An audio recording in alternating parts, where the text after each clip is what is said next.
Maliban na magkaroon ka ng pag-asang magbago mula sa Diyos, hindi ka makakapagbago.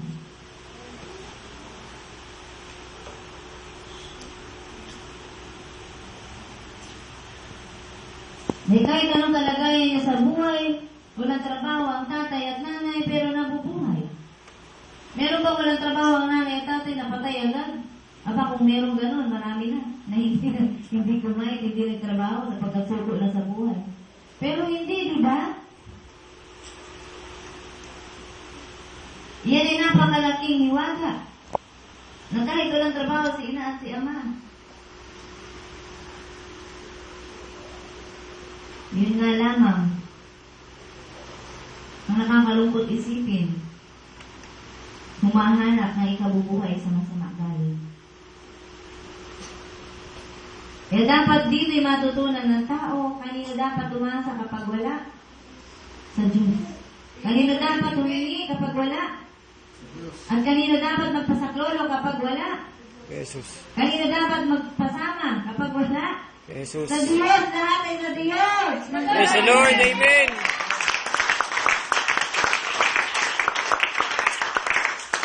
Kaya kung alam ninyo na ang lahat pala ay galing sa Diyos, kanino ka tututok? Sa Diyos. Sino tututukan mo? Sino ang hindi mo hahayaang mawala sa buhay mo? Ang Diyos!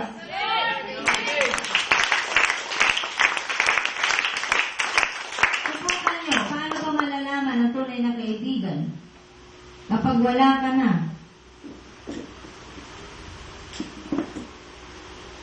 Kaya subukan nyo mga kaibigan nyo, ha? Kahit meron ka, mabutan ka sa kanya, subukan mo lang siya. Ha? Iba-ibang klaseng pagsubok ang gawin nyo para matest nyo kung true friend talaga yun. Ha? Mahirap makakita ng tunay na kaibigan. At kapag nasumpungan mo yan, huwag mo na yang pakawalan. Praise the Lord. Amen.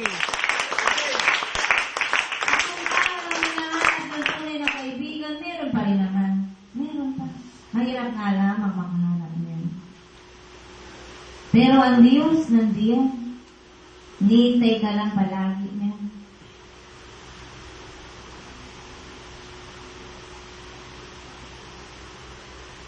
Ikaw ang may problema. Kapag gusto mo magbigay agad ang Diyos sa iyo, wala ka namang ibinibigay muna sa Diyos. Ang Diyos ay nakapagbigay na sa iyo, huwag mong kalilimutan, ang hininga mo ay galing sa Diyos. Praise the Lord. Amen. Pero huwag kang hingi ng hingi. Tingnan mo kung ano yung meron ka na galing sa Diyos. Naranasan niyo na ba na nahihirapan kayo huminga? Naranasan niyo na ba yun yung nasa dulo na kayo ng hininga? At tatawag kayong Diyos ko. Gusto ko pang mabuhay sapagkat parang ang hirap malagutan ng hininga. Malalagot na nga lang yung hininga, ang sakit pa sa dibdib.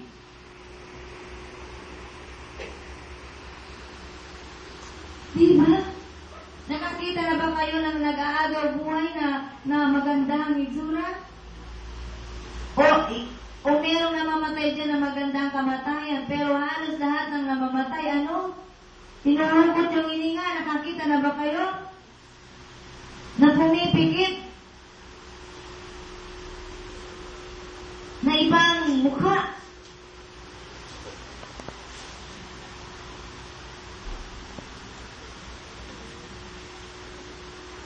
Bakit hindi nyo alam ang ibig sabihin ng buhay?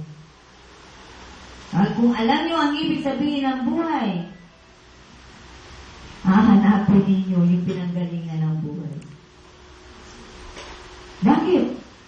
Nagkabuhay ka, hindi naman ikaw ang gumawa yan, di ba? Naging tao ka, hindi naman ikaw ang gumawa sa sarili mo, hindi ba? Hanapin nyo yung pinanggalingan ng mga buhay na irataglay nyo ngayon. Praise the Lord. Amen. Para ano? Para pasalamatan siya sapagkat nagbigay siya ng buhay sa iyo. Praise the Lord. Amen.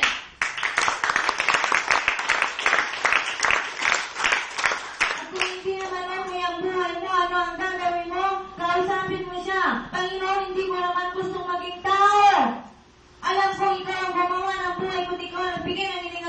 tulungan mo ako. Praise the Lord. Amen.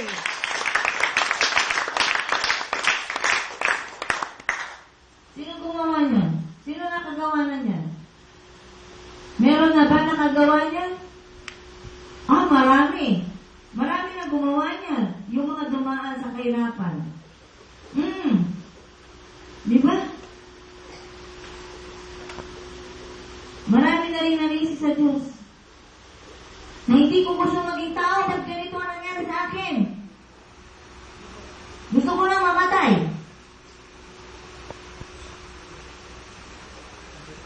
Ganun lang kadali sabihin, gusto ko lang mamatay. Hindi mo ba naisip kung ba't ka naging tao, may dahilan ng Diyos?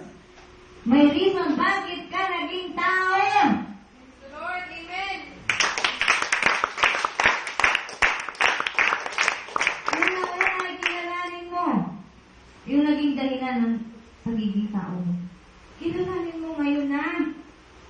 At kapag nakilala mo siya, magpapasalamat ka talaga sa Kanya. Bakit napakaganda ng plan ng Diyos sa buhay mo. Praise the Lord. Amen. Ang Diyos sa tao na pangit. Balikan ninyo ang unang kwento sa Biblia. Batuloy kayo ang tao. Handa na ang lahat.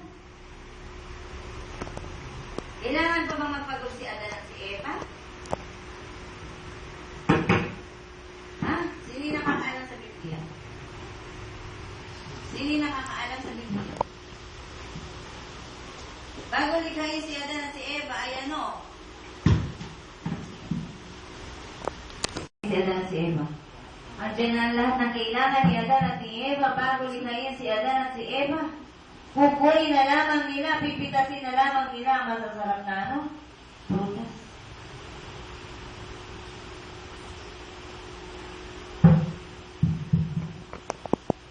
Alam niyo ang kwento kung bakit naghirap ang tao? Dahil sa kasalanan, hindi ba? Dahil sa pagsuway, hindi ba? Alam niyo ba kung paano mawawala yung kahirapan? Kung hindi niyo alam, siguro, kaya nga kayo nagkakaganyan. Para mawala ang kahirapan, ang unang-unang gagawin ng tao ay bumalik sa Diyos. Praise the Lord. Amen.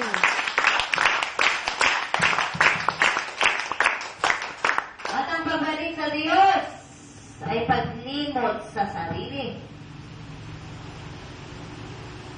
Sapagkat maliban na kalimutan mo ang sarili mong ang sarili mong mga gawi, ginagawa noong una, hindi ka makakasunod sa gusto ng Diyos.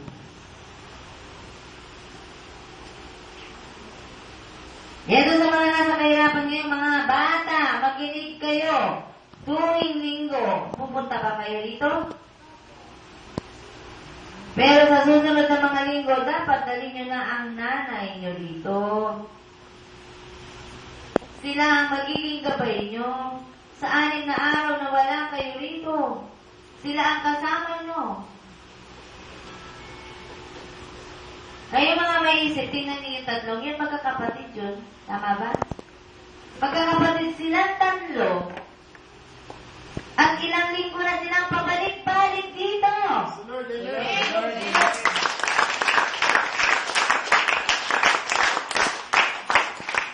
Napakasarap. Isipin. Pinahintulutan sila ng nanay nila na nandito pag linggo. Pero meron pag isang masarap. Makita na kasama na nila ang nanay nila sa susunod na mga linggo. Praise the Lord. Amen.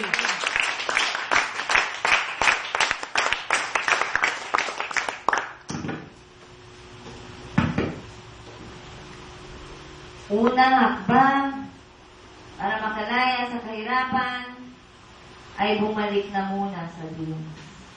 Bumalik na kaagad sa Diyos. At ang pagbalik sa Diyos, pagsunod na sa nais ng Diyos. Pagsunod na, sabagat dati hindi kayo sumusunod. Walang taong gustong naghihirap.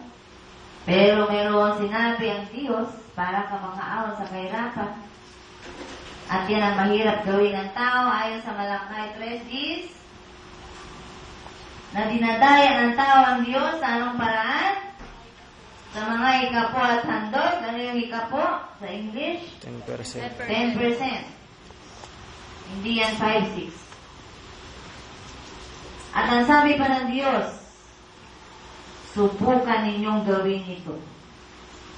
Kung hindi, buksan ko mga durungawan ng langit at ibuhos sa inyong masaganang pagpapala.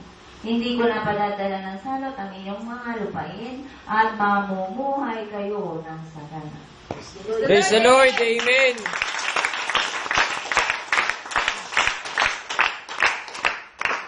Kaya kung kayo'y gusto makaahon sa kahirapan, sundin niyo ang salita ng Diyos.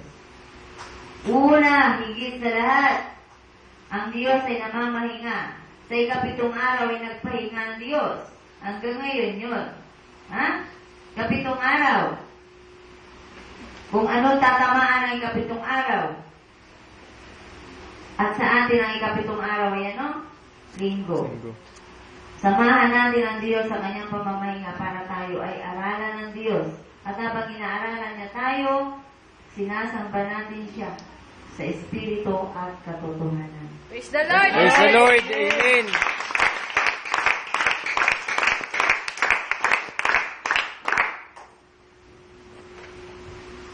Kaya doon sa mga anak, alam niyo ba kayo mga anak ay regalo ng Diyos sa inyong mga magulang? Alam niyo ba yun? Ha? Regalo kayo ng Diyos sa inyong mga magulang. Praise the Lord. Amen.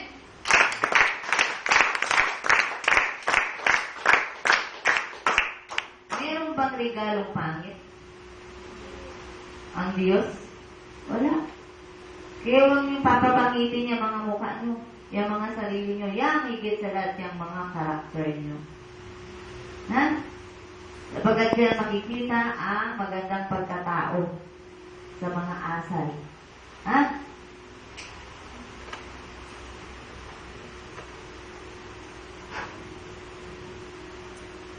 Sino dito ang alam ang ibig sabihin ng faith? Ang faith, ang pananalig, ay bunga ng pakikinig ng salita ng Diyos. Hindi kayo makakapanalig sa Diyos kung wala kayong napapakinggan na salita ng Diyos. At hindi lamang yan isang linggo, isang araw ng linggo, isang beses ka makikinig ng salita ng Diyos. Ang pananalig ay bunga ng pakikinig ng salita ng Diyos at patuloy na pakikinig. Praise the Praise the Lord. Lord. Amen.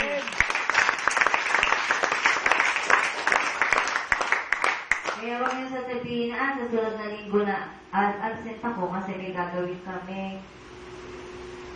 Narinig mo na ang Diyos ngayon? At ang Diyos ba ay ano sa buhay mo? Saan galing ang iyong buhay? Sa Diyos? Ibig sabihin, napakahalaga ng Diyos. Kung napakahalaga ng Diyos, unahin mo nga ang Diyos. Kung may karelasyon ka at mahalaga siya sa iyo, gagawin mo ang lahat para sa kanya. Tama, hindi ba? Ayaw mo siyang magtatampo, ayaw mo siyang magagalit, susunod ka sa kanya, at gano'n ka rin, at gano'n din siya sa'yo. Bakit ang Diyos mahirap sundin? Bakit ang Diyos pinapagpabukas-bukas? Sagutin niyo nga yan. Dapat yung unawain ang kahalagahan ng Diyos. Maliban na maunawaan ninyo kung gaano kahalaga ang Diyos, kahit sino pang humadlang sa inyo, hindi kayo mahahadlangan. Praise the Praise Lord. the Lord. Amen.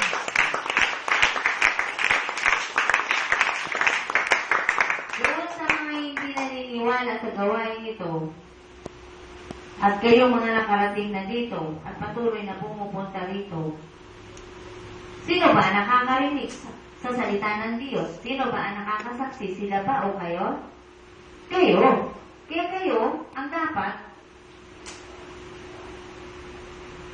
manindigan. Hindi naman nila kasi alam kung anong meron dito. Nakapunta na nga sila, pero sarado naman ang kanilang mga tena. Ha? Kaya doon sa mga anak na pinapahinto dito, doon sa mga anak na binabawalan na pumunta dito at pinamimili si Tita Arlene ba o kami, sagutin niyo lamang, hindi po tao pinupuntahan namin doon, kundi ang Diyos po natin lahat. Lord, Amen.